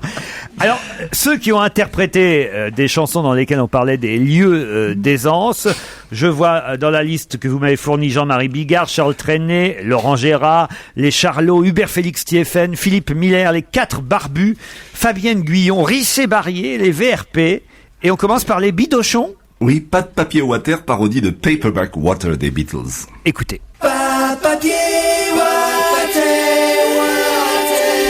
On s'est tous retrouvés un jour ou l'autre dans des toilettes de camping. Bon, déjà, tu rentres, le verrou, il ferme pas. T'es obligé de tenir la porte comme ça, quoi. Bon, tu te retournes. Manifestement, il y a déjà quelqu'un qui est passé avant toi. Hein. Il n'y a pas d'eau courante et pour faire pipi, c'est au fond de la cour. Mais là-bas, il n'y a pas de lumière. Ma cabane au fond du jardin, moi j'y vais quand j'ai besoin.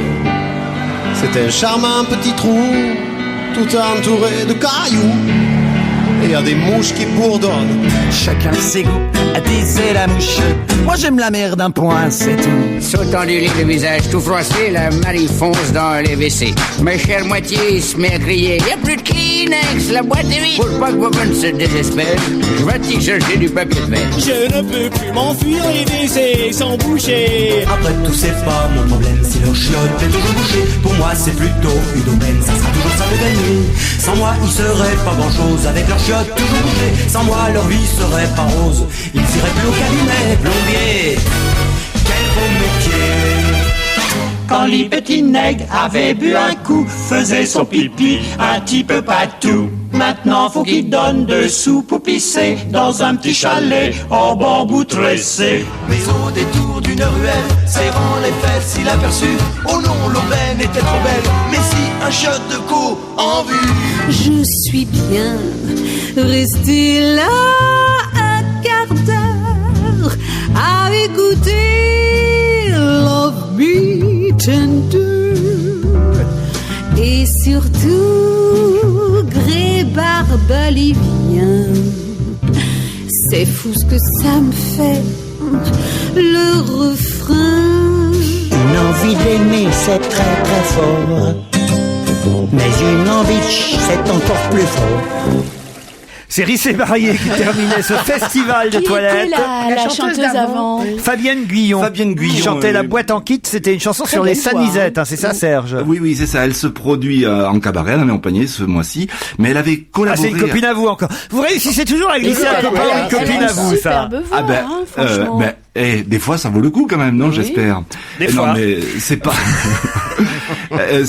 c'est pas qu'une copine, c'est aussi quelqu'un qui a du talent. Elle avait composé des musiques de films, elle a été au Québec, etc. Et chanté dans de nombreuses comédies musicales aussi. Exactement, oui, dans Les Misérables, c'est elle qui jouait Cosette, si je ne me trompe. Bravo pour ce sujet tabou, les lieux d'aisance. Charles Trenet avait une façon poétique d'évoquer la chose quand même. Dans Mademoiselle Clio, c'était plus joli quand même, non? Oui, bien sûr, mais ça rappelle une époque où on était plusieurs à se partager les mêmes toilettes sur le même palier. Oui. C'était la fosse commune. Ah, c'est joli ça. Oui. C'est pas mal. Il y a une appellation qui était pas mal aussi, c'était les précieux édicules. Très joli. Très joli. Ça, oui. Pour les mots croisés, c'est parfait. Serge Liado s'intéresse aussi, sans transition comme on dit dans ces cas-là, à Jean-François Copé, qui agace, paraît-il, l'Élysée. Il n'est pas dans les petits papiers du président. Le maire de Meaux, c'est Jean-François Copé. À l'Assemblée, il préside l'UMP. Pourtant, quand il se pointe à l'Élysée, Sarko se crispe et se met à ronchonner. Ouïe, ouïe, ouïe, ouïe, ouïe, ouïe, v'là Copé. Ouïe, ouïe, ouïe, ouïe, ouïe, ouïe, v'là Copé. Le président a beau le rejeter, il tend l'autre joue car c'est un syncopé. Et on se demande parmi les députés, Est-ce qu'il va encore longtemps accepter d'être pris pour une andouille, douille syncopée? Douille syncopée. Il n'y a pas que lui qui soit mal vu, le pire c'est Rachida Dati.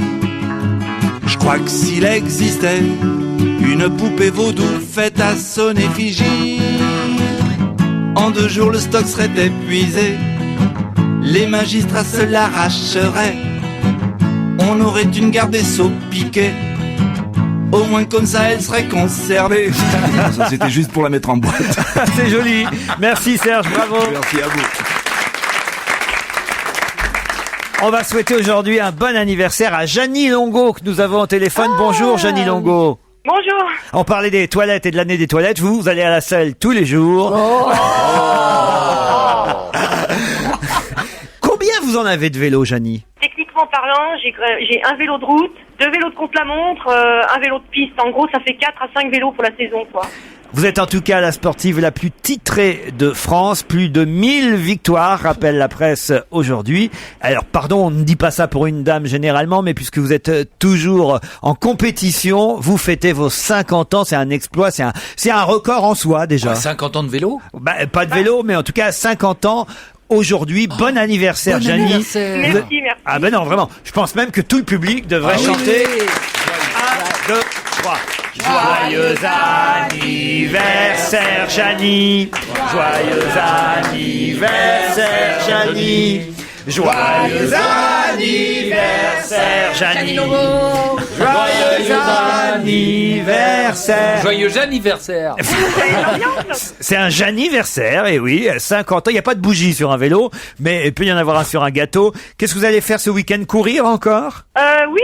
Le week-end dernier, c'était les 6 jours de Grenoble, si je ne m'abuse. Oui, qui se sont terminés mardi dernier. Oui. Ça veut dire que vous n'avez pas fixé encore de date d'arrêt. On vous demande ça tous les ans depuis quelques années maintenant, mais bon, c'est normal quand même à un moment donné qu'on se dise, mais quand est-ce qu'elle va prendre sa retraite, Jeannie? Écoutez, j'ai la chance de ne pas avoir de patron pour me virer, donc en fait...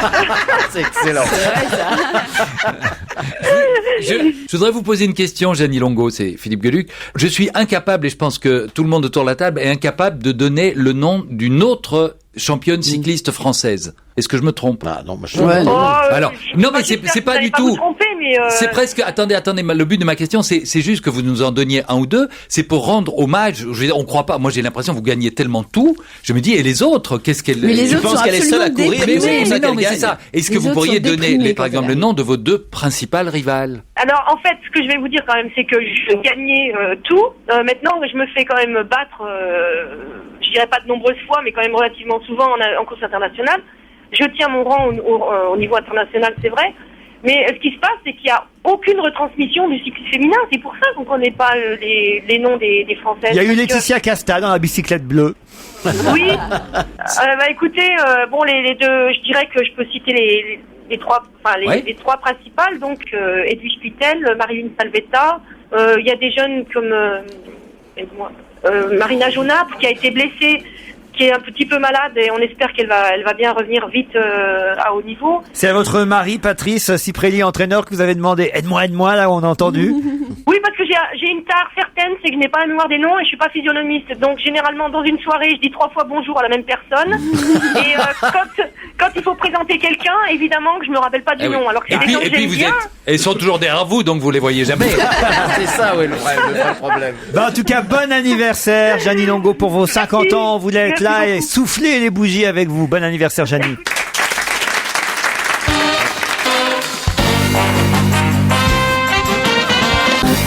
Europe 1, on va se gêner.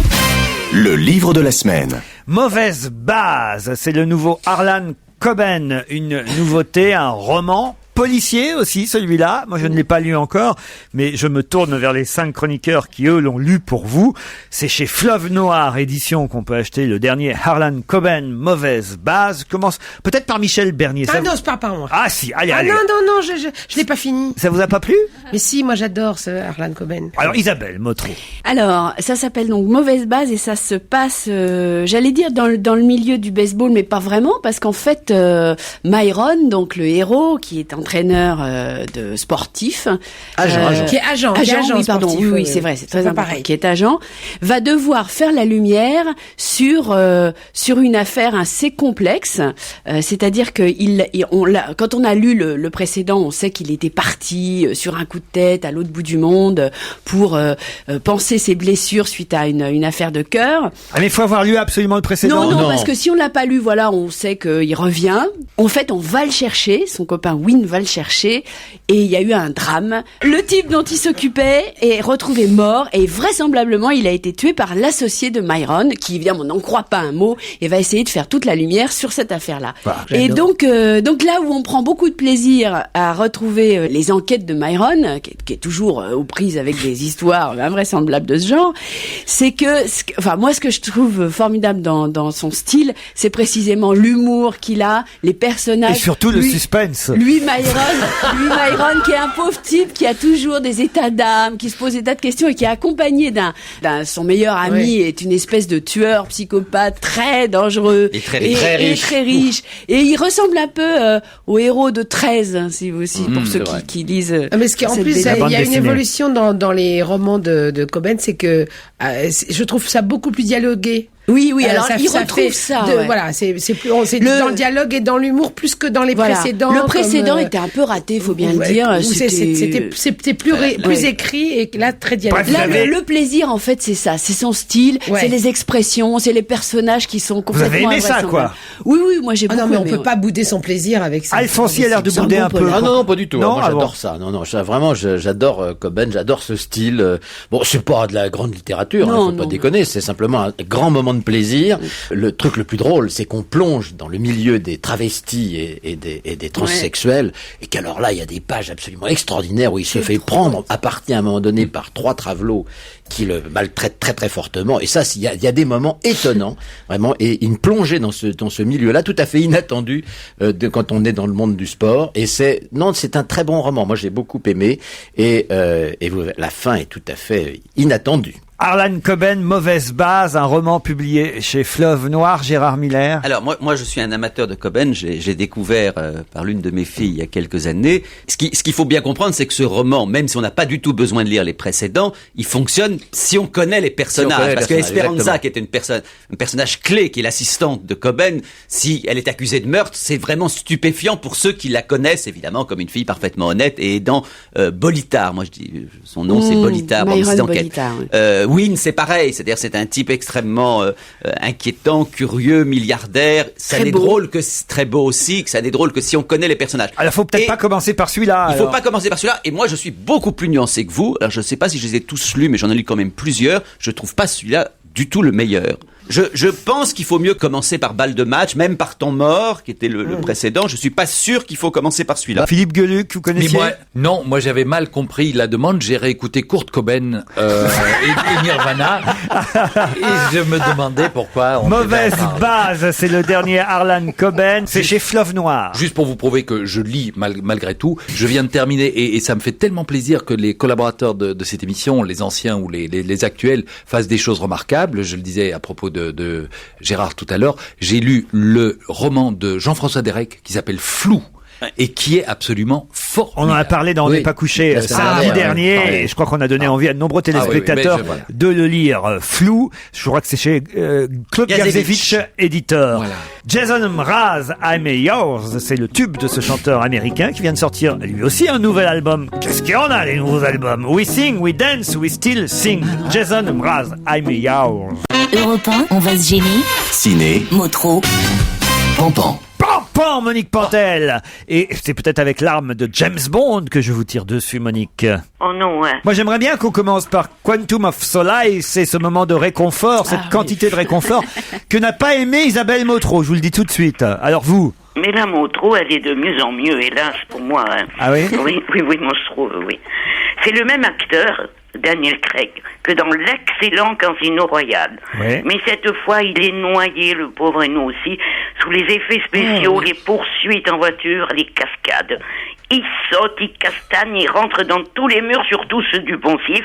Ils se sont pas foulés pour le dialogue, mais alors pour les trucages, oui. Donc ça marchera quand même. Bah oui, c'est un film d'action. Ça marchera. mais Mais là- il n'y a pas le moindre humour, bordel. Voilà. Et pas la moindre scène chaude. Mais c'est une vacuité totale, quoi. Alors, ça commence par une poursuite en bagnole extraordinaire. Alors ça, c'est vrai. Ensuite, il y a une espèce de bagarre, de bataille. Mais ça va plaire. Vraiment formidable aussi. Ben, je suis pas sûre. Il fallait parce bien que James Bond se modernise un peu. Mais c'est pas moderne. Il se modernise pas. Non, mais la bêtise, c'est pas moderne, hein, c'est vieux comme le monde. C'est très actuel. Mais est-ce qu'il y a beaucoup d'effets spéciaux? Trop. Parce que anciennement, c'est Rémi Julien, le grand cascadeur Oui, français, oui, qui oui. racontait que pour les précédents James Bond, on lui demandait qu'est-ce que t'as en magasin, qu'est-ce que tu peux nous faire comme cascade, Et on fait le scénario exceptionnelle, et autour. qu'on faisait le scénario Ouais, bien autour sûr. des cascades. Et maintenant, ça va peut-être se passer avec les effets spéciaux. Qu'est-ce que vous pouvez nous faire d'étonnant? Comme ça, ils peuvent tout faire. Mais Bon, mais à part ça, oui, il y a un film français qui vous plaît? oui. Lequel? Il n'est pas français du tout, il est américain. Moi, je croyais que vous alliez me parler de Mes stars et moi, le film de Laetitia Colombani Oh avec... non, mais ça va pas, on va pas commencer par cette merde, non. Oh. Ok, d'accord, alors oublions. Il y a un film sublime qui cartonne, d'ailleurs, hein, Mademoiselle Mautreau le dira, c'est Hellboy, de Guillermo del Toro. C'est du plaisir pur, un cocktail explosif, de grandiose, là, effets spéciaux. C'est une formidable histoire. Depuis qu'il est tout petit, Hellboy, qui a des cornes sur la tête et qui est tout rouge, il se bat pour sauver l'humanité. Parce qu'il y a un prince qui est blanc de peau et noir de haine. Il veut nous anéantir tous en réveillant son armée de soldats à nord. Et ça barde et ça... C'est génial, c'est pour les ados de tous âges. Faut y Hellboy aller. 2, les Légions d'or maudites. C'est vrai que c'est bien. C'est magnifique, hein, Guillermo del Toro. Il a un univers qui lui appartient vraiment et Heureusement qu'il lui appartient, ma poule. Ouais, mais c'est vraiment, on voit ça nulle Et ça part. marche. C'est vraiment lui qui a inventé cet univers-là. Oui, ça marche très bien. C'est très beau, vraiment. C'est un beau film. Alors, le film français Mes stars et moi, avec Kad Merad, Catherine Deneuve, Emmanuel Béard et Mais j'en Mélanie ai un très Bernier. bon que j'ai aimé aussi. Ouais, bah attendez Là, c'est la deuxième sortie de la semaine, hein, Mes stars et moi. hein. Alors. C'est pas possible. Bah si. C'est idiot. C'est une femme de star qui fait le ménage dans une grande agence de stars, forcément. Alors, il voit sur le bureau, il voit traîner les contrats de ces dames, et bien sûr, il les harcèle. Et il y a la Deneuve, la Béard et l'autre. Elles en ont marre. Eh ben, nous aussi. Ça vous plaît pas, quoi. Vous, Isabelle? Alors moi, je n'ai pas vu ce film. Tout ce que je peux dire, c'est que ça marche pas mal. Hein. C'est la deuxième grosse sortie de la semaine. Alors tout ça, c'est calculé avant la sortie du James Bond. Mais attends, ça Qui va durera pas écraser le tout le monde. succès de Mes stars et moi. Mais oui, en plus c'est une valeur relative, hein, parce qu'il y a quand même beaucoup de salles et c'est finalement pas, ça marchote quoi. Ça marche bien, mais pas plus que ça. Alors, un autre film qui s'appelle Home, français, Oh là avec là. Isabelle Huppert et Olivier Gourmet. Au secours. J'ai pas lu les notes d'intention de la réalisatrice, alors je n'ai vu que ce que j'ai vu, hein. C'est-à-dire un bout d'autoroute désaffectée, dans une maison au ras de l'autoroute désaffectée, une famille vit, baise, s'engueule, en somme tout va bien, et tout d'un coup l'autoroute est rouverte, merdouille, il faut partir. Mais Isabelle Huppert veut pas partir, son mari Olivier Gourmet, je ne sais pas ce qu'il veut faire, je m'arrête parce que ça m'a fait mal à la tête. hein. Vous l'avez vu? Oui, je l'ai vu. C'est très étrange. C'est un film très étrange parce que il y a. c'est nul. Là aussi, je parlais tout à l'heure d'un univers spécial. Là, c'est complètement ésotérique. C'est-à-dire que cette famille qui vit au bord d'une autoroute qui d'un coup se rouvre, et effectivement, on se dit mais il faut qu'ils se barrent quoi. C'est d'abord ils s'entendent pas au sens propre comme au sens figuré. Et puis voilà. Puis la mère qui est jouée par Isabelle Huppert refuse de partir et ça va créer un vrai drame familial. Mais ça crée pas un film. Le truc, c'est que voilà, il y a quand même des moments très étonnants, très surréalistes. Ah bon. Mais est-ce qu'on peut dire pour ça que c'est un film Non. C'est étrange. C'est pas un film. Moi, je peux pas dire que c'est mauvais. C'est juste pas un étrange. film, moi je dis. Alors, passons Ça à marche pas très bien. W, le film d'Oliver Stone, avec, évidemment, le comédien qui joue George Bush. Oh là là là là. Ah bah Bush, m'a dit mon cordonnier arabe. Il avait raison. Ah bah Bush, oui, très bien. Il y en a ras le bol de Bush. D'abord il est parti. On n'arrête pas quand même de faire des films sur lui. Un très bon de Carl Zero, Being W. Et celui-là il est idiot, sans intérêt, bavard, sirupeux. On n'apprend rien. Bon, il bouge, il boit. C'est pas un peu. bon Oliver Stone, donc. Mais c'est un mauvais. Il joue au polo, il fait des conneries comme des guerres et tout ça. Motro. C'est rasoir. Ouais. Ouais, effectivement, et c'est d'ailleurs, ça marche pas très très bien. Ça va être écrasé par par James Bond en plus. Alors un dernier film, The Visitor. Ah, c'est une pure merveille. C'est vrai. Ah, c'est un chef-d'œuvre de simplicité, de vérité, d'amour de l'humanité. C'est bouleversant. C'est un prof d'université qui rentre chez lui au bout de quelques temps d'absence à New York. Il trouve une belle noire dans sa baignoire. En son absence, son appartement a été loué, comment ça s'appelle, malhonnêtement, à un couple d'émigrés. Au lieu de les chasser, lui, il va les garder, les protéger. Il va prendre le djembé, c'est-à-dire à jouer du tambour africain. Il va essayer de les sauver, de le sauver, celui qui est expulsé. C'est formidable. J'ai envie de faire moi aussi quelque chose de bien pour une fois. Je vois sur l'affiche du film que The New York Post a titré le meilleur film de l'année, une petite merveille. Vous êtes d'accord avec ça, Isabelle? Ouais, tout à fait. D'ailleurs, il avait eu un grand prix, le prix du scénario à Deauville, je crois. Il est vraiment c'est formidable, vraiment un beau ce film. Et il marche pas assez bien, c'est dommage. Parce il marche un peu. The Visitor. Oui, c'est vraiment. un film vraiment. qu'il faut aller voir, vous serez pas déçus. Et manifestement, quand Monique et Isabelle sont d'accord sur un film, c'est que on a peu de chances de se tromper. Vous pouvez aussi aller voir, puisque manifestement elles ont aimé toutes les deux aussi, Hellboy 2, les Légions d'Or maudites. Et puis pour les amateurs de James Bond, eh bien c'est aujourd'hui que le nouvel agent 007 revient. Daniel Craig, qui est quand même un bon James Bond. Et oui, mais il n'a rien à jouer, le pauvre. On a bien compris, on vous embrasse, Monique. Bon week-end sur Europe 1, à lundi 16h. À lundi, c'était Laurent Ruquier. Europe1.fr a changé. Europe 1 évolue.